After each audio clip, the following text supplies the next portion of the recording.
ചെയ്യേണ്ടത് ചെയ്യുകയില്ല. നമ്മുടെ അനുദിനം തന്നെ കുരിശെടുത്തുകൊണ്ട് എന്നെ അനുഗമിക്കാൻ കർത്താവ് എന്താ കുരിശ്? മറ്റുള്ളവൻ്റെ വേദനയും മറ്റുള്ളവൻ്റെ പ്രയാസവും ഞാൻ ഏറ്റെടുക്കുമ്പോഴാണ് എനിക്കത് കുരിശാകുന്നത്. മറ്റുള്ളവൻ്റെ വേദന എൻ്റെ വേദനയാണ്. അതാണ് കർത്താവ് കാണിച്ചത്. പ്രിയപ്പെട്ടവരെ, നമുക്ക് കർത്താവിൻ്റെ ശരീരരക്തങ്ങൾ ആണ് അനുഭവിക്കുന്നത് എന്ന് അറിഞ്ഞ് അത് അനുഭവിക്കാൻ കഴിഞ്ഞാൽ, ദേവാലയം അതിനുള്ളതാണെന്ന് അറിഞ്ഞാൽ പിന്നെ അതിൽ കവിഞ്ഞിട്ടുള്ള യാതൊരു ലക്ഷ്യവും ദേവാലയത്തിൻ്റെ പേരിൽ ആർക്കും ഉണ്ടാവില്ല. അപ്പൊ പൊതുയോഗത്തിൽ എന്തിനാണ് വിളിക്കുന്നത്? കുർബാനയ്ക്ക് വഴിയാണ് ദേവാലയത്തിനുള്ളത്. ദേവാലയത്തിനുള്ളത് ആരാധിക്കാനും നമ്മുടെ ആത്മീക നിഷ്ഠതകൾ പ്രാപിക്കുവാനുമുള്ള ഇൻഫ്രാസ്ട്രക്ചറാണ്. ഇൻഫ്രാസ്ട്രക്ചർ, ദേവാലയം ഇൻഫ്രാസ്ട്രക്ചറാണ്. ഇൻഫ്രാസ്ട്രക്ചറിന് ഒരു കാര്യമില്ല. പക്ഷെ ഇൻഫ്രാസ്ട്രക്ചർ ഇല്ലാതെ സ്പിരിച്വാലിറ്റി വളരില്ല. നമുക്ക് ഒരുമിച്ച് വരാനും ആരാധിക്കാനും വിരിച്ചൊരുക്കിയ മാളിക വേണം എന്ന് കർത്താവ് പറഞ്ഞു. മാളികയിലേക്ക് കയറിയിട്ടാണ് തിരുവത്താഴം കുരിക്കുന്നത്. അതുകൊണ്ടാണ് കുർബാനയിൽ യാചിക്കേണ്ട സമയം ഇതാ എന്ന കാലം വരെ പട്ടക്കാരൻ പദവിക്ക് താഴെ നിൽക്കും. അനാപോലെ എന്ന് പറയുന്ന കുർബാനയുടെ പ്രധാന ഭാഗം ചെല്ലുമ്പോൾ പട്ടക്കാരൻ പദവിയിലേക്ക് കയറും. കർത്താവ് സെക്യൂൻ മാളികയിലേക്ക് കയറിയതിനെയാണ് അത് അനുസ്മരിക്കുന്നത്. അങ്ങനെ കുർബാനയിൽ ഇനി നടക്കുന്ന ഓരോ ചടങ്ങുകൾക്കും അതിൻ്റെ ആത്മീകമായ വ്യാഖ്യാനമുണ്ട്. ഞാൻ അതിലേക്ക് കടന്നില്ല. എന്താണ് കുർബാനയുടെ ഒറിജിനലായി വേദപുസ്തക അടിസ്ഥാനം എന്ന് മാത്രമാണ് ഇപ്പോൾ നമ്മൾ ചിന്തിച്ചത്. നിങ്ങൾക്കിനി സംശയങ്ങൾ ചോദിക്കാൻ അവസരമുണ്ട്. എന്ത് സംശയം വേണം ചോദിച്ചു.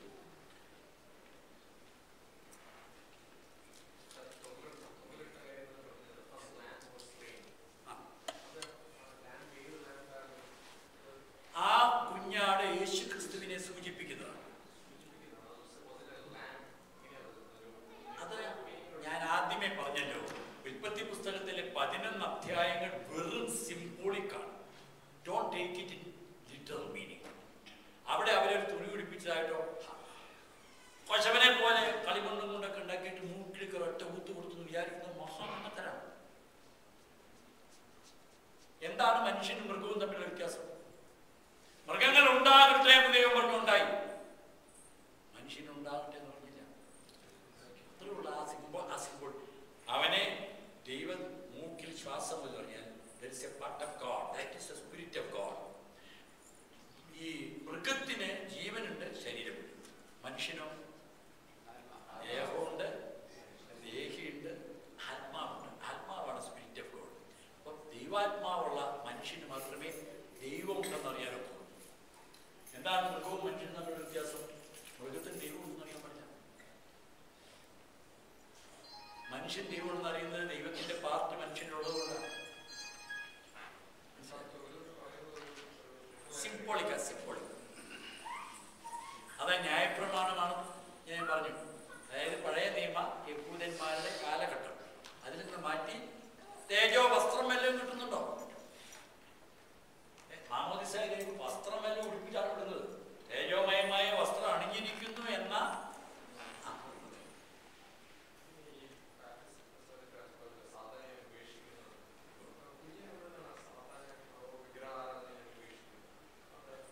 സാത്താൻ എന്ന് പറയുന്നതാണ്. എല്ലാ മനുഷ്യരും ജനിക്കുമ്പോൾ തന്നെ ആദാമ്യ പാപമുള്ളവരാണ്. അത് സാത്താനെ സ്വീകരിച്ചല്ലോ. അപ്പോൾ അതാണ് ആ കുഞ്ഞിൽ അറിയാതെ ഇൻഹെറിറ്റഡ്, അവനിൽ അറിയാതെ വരുന്നതാണ്. അവൻ അറിയാതെ തന്നെ പോയിക്കൊള്ളട്ടെ. കുഞ്ഞായിരിക്കുമ്പോൾ അവന് ബോധമുണ്ടോ എന്നുള്ള ചോദ്യമാണ് ഇംപ്ലിക്കേഷനെങ്കിൽ അതിന്റെ ആൻസർ കുറച്ചുകൂടെ വലുതാണ്. അതായത് അപ്പോസ്തലൻ പറയുന്നത്, കൊരിന്ത്യലേഖനത്തിൽ പറയുന്നത്, അവിശ്വാസിയായ ഒരു സ്ത്രീ വിശ്വാസിയായ ഭർത്താവ്, ആ കപ്പിൾസിൽ ഒരാൾക്ക് വിശ്വാസമുള്ളെങ്കിലും കുഞ്ഞുങ്ങൾ വിശുദ്ധരാണെന്ന് പറഞ്ഞിരിക്കുന്നത്. രണ്ടുപേരും പോലും വേണമെന്നില്ല.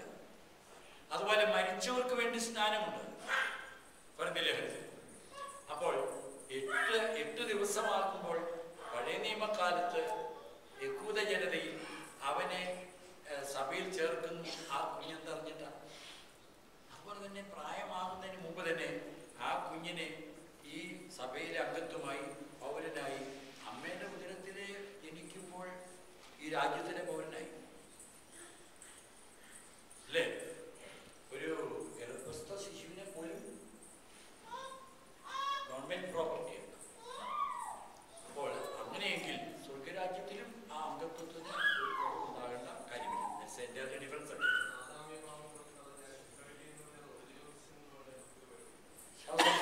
പാട്ട് ഞാൻ പാടാം. ആദമിലാരംഭിച്ചായതമായി മശിഹായോളം മരണം നീടാടോടി. അർത്ഥം ആദമിലാരംഭിച്ചായതമായി, ആയതം തുടർച്ചയായി എവിടെ തുടങ്ങി? ആയതമായി മശിഹായോളം എവിടെ വരെ വന്നു? മരണം നീടാടോടി. മരണം എത്തിയെന്ന് എന്നതിൻ്റെ അർത്ഥം ഈ വൃക്ഷഫലം തിന്നുന്ന നാളിൽ മരിക്കും. അത് സ്പിരിച്വൽ ഡെത്തല്ല, അല്ല ഫിസിക്കൽ ഡെത്തല്ല, സ്പിരിച്വൽ ഡെത്താണ്. ആ അവസ്ഥ മനുഷ്യനായി ജനിക്കുന്ന എല്ലാവരിലേക്കും പകരുകയാണ്. അതുകൊണ്ടാണ് യേശു ക്രിസ്തുവിൽ പാപമില്ലാത്തത്. കാരണം അവൻ മനുഷ്യനിൽ നിന്നല്ല, മനുഷ്യപുത്രനായിട്ടല്ല ജനിച്ചത്. ആ പാപം അവൻ അറിയാതെ വരുന്ന ആ പാപം ഒരു വിശ്വാസിയുടെ കുഞ്ഞെന്നുള്ള നിലയിൽ അവൻ അറിയാതെ തന്നെ അവനിൽ നിന്ന് മാറിപ്പോകുന്നതുകൊണ്ട് കുഴപ്പമില്ല. അവന് സഭയിൽ അംഗത്വം കൊടുത്ത് വളർത്തുക എന്നുള്ളതാണ്. അതായത് സുവിശേഷത്തിൽ നിങ്ങൾ പ്രസംഗിക്കുകയും പഠിപ്പിക്കുകയും സ്നാനപ്പെടുത്തുകയും ചെയ്യുന്ന കാര്യത്തിൽ 2 ഓർഡറുണ്ട്. അവരെ സ്നാനപ്പെടുത്തി പഠിപ്പിക്കുന്ന കാര്യമുണ്ട്, പഠിപ്പിച്ച് സ്നാനപ്പെടുത്തുന്ന കാര്യമുണ്ട്. രണ്ടും ഇഫക്റ്റിൽ ഒന്ന് തന്നെയാണ്. അപ്പോൾ അവിശ്വാസികളുടെ മക്കളെ പ്രായമായി യേശുവിനെ അംഗീകരിച്ചതിന് ശേഷവും വിശ്വാസികളുടെ മക്കളെ അവനെ ഏറ്റവും ചെറുപ്രായത്തിൽ തന്നെ സഭയിലേക്ക് ചേർക്കും. അവിശ്വാസികളുടെ മക്കളെ എടുക്കാൻ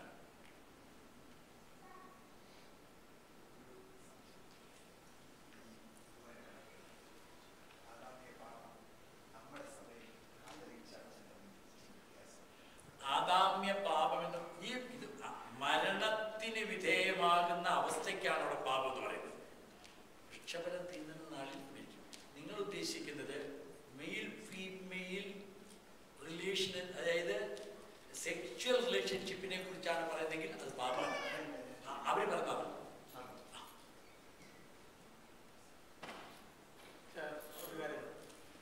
യേശു തൻ്റെ 12 ശിഷ്യന്മാരെ നിയോഗിച്ചതിന് ശേഷം അവരോട് പറയുന്നു, നിങ്ങൾ ജാതികളുടെ അടുത്ത് പോകാതെയും കൽദയരുടെ പട്ടണത്തിൽ കടക്കാതെയും ഇസ്രായേലിൽ പോയി കാണാതെ പോയി ആടിൻ്റെ അടുപ്പിലേക്ക് പോകാൻ പറയുന്നു. അങ്ങനെ കർത്താവിന് അങ്ങനെ വ്യത്യാസം വരാൻ കഴിയില്ല. നിങ്ങൾ ജാതികളുടെ അടുക്കൽ പോകാതെ മത്തായിയുടെ ശേഷം 5-ാം തീയതി അത് ശരിയാണ്. വേദപുസ്തകത്തിന്റെ ബാക്കിൽ ഈ പലസ്തീൻ്റെ ഒരു പടം കൊടുത്തത് നോക്കി. നമ്മളെല്ലാവരും വേദപുസ്തകത്തിൽ പറയാം. ഈ അടിയിൽ ഈ കിടക്കുന്ന ഭാഗത്തിന്റെ പേരെന്താ? ഈ ദേശം, ഇത് യഹൂദ്യ ദേശം. സെന്ററിലുള്ള സമരിയ, ഏറ്റവും വടക്കത്തുള്ളത് ഗലീല. ഇല്ലേ? ശമരിയുടെ ദേശത്ത് പോകണമെന്നാ പറഞ്ഞത്. അതെ, ഇതല്ലേ ചോദ്യം? അതെ. അത് ഒരു സെമിറ്റിക് ലാംഗ്വേജിൽ ഉപയോഗിക്കുന്നത്. ശമരിയ ദേശം യഹൂദൻ വെറുക്കുന്ന ഒരു പ്രദേശമാണ്.